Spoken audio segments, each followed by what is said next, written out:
మీరు ఎప్పుడైనా మీ ఫ్రెండ్ కి అప్పిచ్చిరా లేదా మీ ఫ్రెండ్ దగ్గర నుంచి ఎప్పుడైనా డబ్బులు తీసుకున్నారా? అయితే ఈ రీల్ ని లాస్ట్ వరకు చూడండి, మీకు ఒక మంచి ఇన్ఫర్మేషన్ ఇస్తా. అయితే రీసెంట్ గా అమెరికాలో ఈ బ్రెడ్ ఫైనాన్షియల్ అనే సంస్థ అండ్ ఇంకొన్ని సంస్థ వాళ్ళు ఈ ఫ్రెండ్షిప్ పైన ఒక సర్వేని కండక్ట్ చేశారు. ఈ సర్వే చేసిన తర్వాత వాళ్ళకి తెలిసిన విషయం ఏంటంటే అక్కడ 21% ఆఫ్ ఫ్రెండ్షిప్లు మొత్తం ఈ మనీ రిలేటెడ్ ప్రాబ్లం వల్లనే విడిపోతున్నారంట. అంటే ప్రతి 5 మంది ఫ్రెండ్స్ లల్లా ఒక పర్సన్ కి డబ్బు ప్రాబ్లం వచ్చేసి ఆ గ్యాంగ్ వదిలేసి వెళ్ళిపోతున్నాడంట. అండ్ ఈ మనీ రిలేటెడ్ ప్రాబ్లం కూడా చాలా ఉన్నాయి. అందులో మెయిన్ గా ఏంటంటే అప్పు తీసుకోవడం, ఇవ్వడం. అంటే ఎప్పుడైనా మీ దగ్గరికి మీ ఫ్రెండ్ వచ్చేసి అరే రే ప్లీజ్ రా ఒక 10,000 ఇరా, చాలా ఎమర్జెన్సీ రా, నీకు 2 days రిటర్న్ చేస్తారా అని చెప్పేసి ఆ డబ్బులు తీసుకొని వెళ్ళిపోయిన తర్వాత మీ అవసరానికి మళ్ళీ అతనికి కాల్ చేసినప్పుడు అరే పైసలు అంటావేంద్రా, నేను ఎక్కడికన్నా పోతున్నానా, ఇస్తా తీరా నాయన, నువ్వొద్దు నీ ఫ్రెండ్షిప్ వద్దు అని ఇట్లా రియాక్ట్ అయినప్పుడు, లేదా The number you have dialed is currently busy. Please try again later. The subscriber is currently switched off.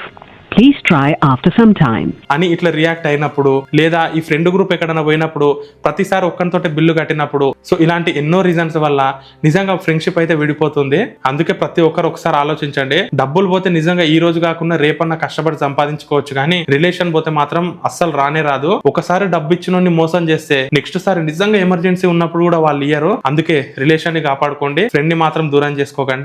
So నాకు తెలిసి ఈ సర్వే కనుక మన దగ్గర జరిగితే ఇంతకంటే ఎక్కువనే బయటపడుతుంది. సో ఈ రీల్ ని మీరు అప్పించినోనికి కానీ తీసుకున్నోనికి కానీ షేర్ చేయండి.